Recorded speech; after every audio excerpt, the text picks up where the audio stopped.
मिजुतो और यूमे पहले एक दूसरे से प्यार किया करते थे और बाद में उन्हें पता चलता है कि असल में वो दोनों भाई बहन हैं। ये सब जानने के बाद वो दोनों क्या एक दूसरे को भाई बहन के नज़र से देखते हैं या फिर लवर्स के नज़र से देखते हैं, इसी स्टोरी लाइन के ऊपर बनी हुई है my step mom's daughter is my ex. इस एनीमे को जापान में मामाहाहा नो सुरेगो गा मोटोकानो डट्टा कहा जाता है। सो बिना देर के शुरू करते हैं एक्सप्लेनेशन।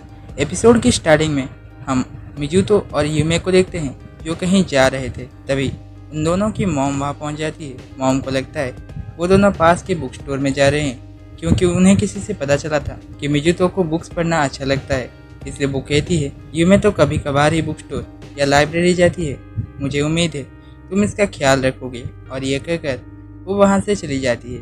उसके बाद यूमे कहती है तुम मॉम के हाँ में हाँ क्यों मिला रहे थे, जिस पर मिजुतो कहता है मेरे पास कोई भी चारा नहीं था। यूमे कहती है मुझे तुम्हारे इसी बर्ताव से नफरत है, बोरिंग कहीं के। और मिजुतो कहता है मुझे तुम्हारे मतलबी होने से सख्त नफरत है, बदसूरत कहीं की।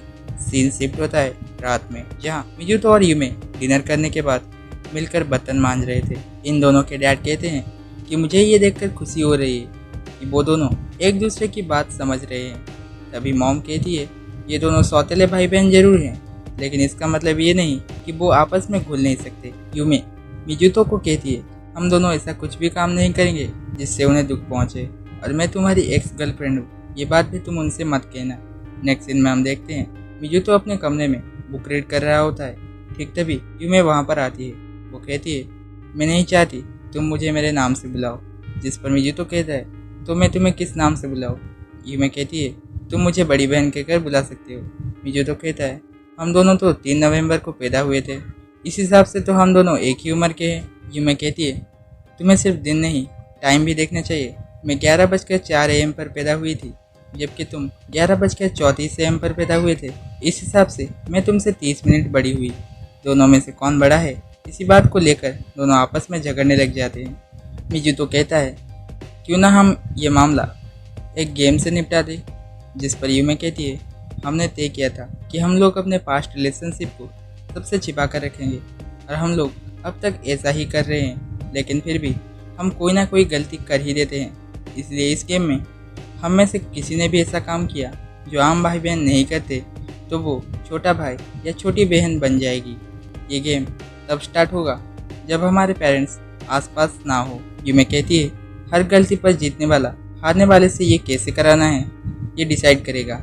मिजुतो यूमे के द्वारा सुझाए गए इस गेम को खेलने के लिए राजी हो जाता है। गेम स्टार्ट होता है और यूमे मिजुतो के बुक्स पढ़ने लग जाती है। मिजुतो मन ही मन सोच रहा होता है कि ये मुझे गुस्सा दिलाने के लिए ये सब कर रही है। ये चीज़ें भाई बहनों के बीच में आम बात है, इसलिए मुझे गुस्सा नहीं करना चाहिए वरना मैं हार जाऊंगा। तभी उसे ड्रॉअर में रखा हुआ खजाना याद आता है।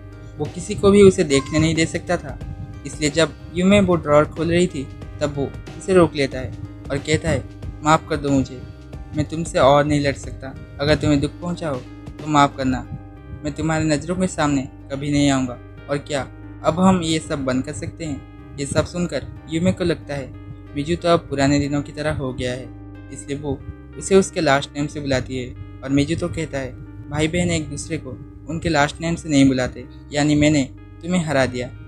यूमे कहती है लेकिन तुम तो हार गए थे ना, जिस पर मिजुतो कहता है झगड़ा बंद करना भाई बहनों के बीच एक आम बात होती है। ये सब सुनकर यूमे सर पकड़कर रोने लग जाती है। इसलिए मिजुतो कहता है ठीक है ये पहली बार था, इसलिए ज़्यादा जोर नहीं दूंगा, तुम जैसा चाहो वैसा बोल सकते हो, चलो कहो। यूमे कहती है ओनीचा। आई नो आप सोच रहे होंगे ये ओनीचा क्या है, तो मैं आपको बता दूँ दरअसल जापान में बड़े भाई को ओनीचा कहते हैं। अब हो गया डाउट क्लियर, तो लौटते हैं एक्सप्लेनेशन में। मिजुतो कहता है अब तुम्हें तुम्हारा सबक मिल गया है, अब मुझसे पंगा लेने की कोशिश भी मत करना क्योंकि तुम्हारे और मेरे दिमाग में बहुत अंतर है। यूमे कहती है तुम पहले मेरे साथ ऐसा नहीं करते थे। इसलिए मिजुतो कहता है अब मुझे माफ़ भी कर दो मेरी बड़ी बहन। गुस्से में आकर यूमे कहती है तुम्हारे इस बार बार रंग बदलने से मुझे सख्त नफरत है, बेवकूफ़ ओनीचा। और ये कहकर वो वहाँ से चली जाती है। नेक्स्ट दिन में दोनों के पेरेंट्स उनकी स्कूल यूनिफॉर्म के अंदर फ़ोटो खींच रहे थे, जहाँ इनके पेरेंट्स इन्हें पास आने के लिए कह रहे होते हैं। ये दोनों पास आते हैं और फ़ोटो खींच लिया जाता है। उसके बाद ये दोनों स्कूल जाते हैं। स्कूल की एंट्रेंस सेरेमनी चल रही होती है, लेकिन ये दोनों उस तरफ से ध्यान हटाकर आपस में बात कर रहे थे। यहाँ ये दोनों फैसला करते हैं कि कल से ये लोग अलग अलग स्कूल आया करेंगे। मिजुतो यूमे से कहता है अब उसे दोस्त बनाने में फोकस करना चाहिए। मिजुतो कहता है स्कूल में वो अकेला ही तो है जो जानता है कि यूमे कितनी बेकार और बोरिंग है। यूमे मिजुतो को कहती है उसे चिंता करने की कोई ज़रूरत नहीं है क्योंकि वो इसके लिए पहले से ही तैयार है। क्लास में सभी बच्चे यूमे को घेर कर खड़े हुए थे क्योंकि यूमे ने क्लास में टॉप किया था और इसीलिए वो स्टूडेंट रिप्रेजेंटेटिव बन गई थी। वो उन सभी को कह रही होती है कि उसने क्लास में टॉप करने के लिए दिन रात एक करके पढ़ाई की थी। ये सब सुनकर मिजुतो सोचने लग जाता है आखिर इसके मेरे से ज़्यादा नंबर्स कैसे आए। उसके बाद दो लड़के मिजुतो के पास आकर उसे पूछते हैं क्या वो वीडियो गेम्स खेलता है, जिस पर मिजुतो कहता है नहीं ज़्यादा नहीं। वो लड़के मिजुतो से पूछते हैं क्या यह सच है वो और यूमे सौतेले भाई बहन हैं। उसके बाद मिजुतो टॉयलेट चला जाता है और वहाँ सोचने लग जाता है कि क्या यूमे ने ये बात सबको बता दिया है कि वो दोनों सौतेले भाई बहन हैं। तभी वो दोनों लड़के भी टॉयलेट आते हैं। उनमें से एक लड़का यूमे से प्यार करता था। वो कहता है अगर वो सीधे यूमे के पास जाएगा तो वो मना कर देगी, इसलिए वो उसके भाई से दोस्ती कर रहा है। मिजुतो उनकी बातें सुनकर समझ जाता है कि वो उसके जरिए यूमे तक पहुंचना चाहता है। उसके बाद जब मिजुतो स्कूल से घर लौटता है तब यूमे कहती है कि वो लोग जो तुम्हें स्कूल में घेर के खड़े थे वो तुम्हें मुझ तक पहुँचने के लिए इस्तेमाल कर रहे हैं। मैं ऐसे लोगों से नफरत करती हूँ। जिस पर मिजुतो कहता है उसे उन लोगों के ऊपर ध्यान देने की कोई ज़रूरत नहीं है। यूमे कहती है लेकिन तुम, जिस पर मिजुतो कहता है तुम्हें क्या। यूमे कहती है कुछ नहीं और मिजुतो अपने कमरे में चला जाता है। अगले दिन यूमे मिजुतो के साथ स्कूल जाने लगती है, जबकि उसने कहा था कि वो लोग अलग अलग स्कूल जाया करेंगे। इसलिए मिजुतो सोचने लग जाता है कि पता नहीं इस लड़की के दिमाग में क्या चल रहा है। जब मिजुतो और यूमे स्कूल जाते हैं तब वो लड़के मिजुतो को अपने पास बुलाते हैं, इसीलिए यूमे मिजुतो के हाथ को कसकर पकड़ लेती है और कहती है माफ़ करना, हम दोनों बात करना चाहते हैं। ओके।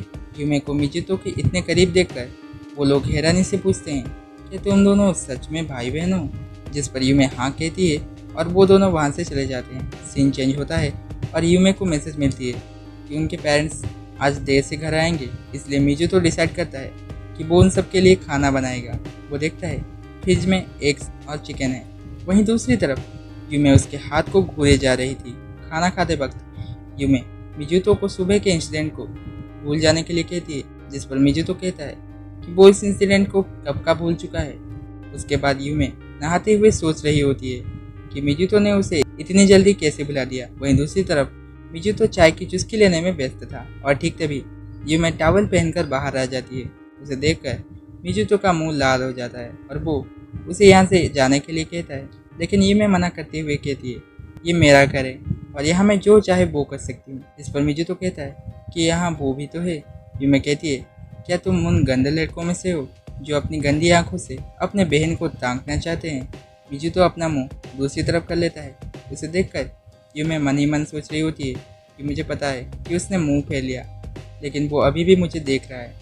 तभी यूमे की टॉवल फिसल कर नीचे गिरने लगती है, इसीलिए मिजुतो उसे अपना जैकेट पहना देता है। मिजुतो कहता है कि मैं जानता हूँ कि तुम बस मेरी मज़े लेना चाहती थी, पर तुमने सोचा नहीं था कि ऐसा कुछ हो जाएगा। तुम पहले ऐसे नहीं थी, लेकिन पता नहीं आजकल तुम्हें क्या हो गया है। तुम जो चाहे वो कर लेती हो। अगर तुम ऐसी करती रही तो तुमने अपने दम पर जो इज्जत बनाया है तुम उसे भी खो दोगी। यूमे कहती है तुम मेरे परिवार का सदस्य हो और कोई मेरे परिवार के साथ ऐसा करेगा ये मुझे पसंद नहीं। जिस पर मिजुतो उसे शुक्रिया अदा करता है। उसके बाद यूमे ड्रेस चेंज करने जा रही होती है कि तभी वो फिसल कर मिजुतो के साथ सोफे में गिर जाती है।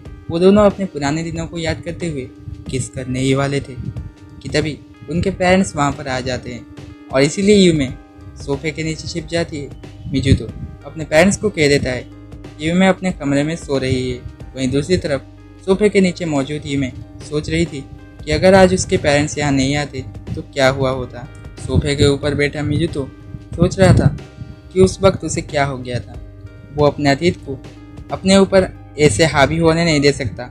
और इसी के साथ एपिसोड एंड हो जाता है। अगर आपको ये वीडियो अच्छा लगा तो लाइक कर दीजिए और ज़्यादा अच्छा लगा तो सब्सक्राइब बटन को लाल से काला कर दीजिए और बेल आइकन को ऑल पर सेट कर दीजिए। Thank you for watching the video till the end.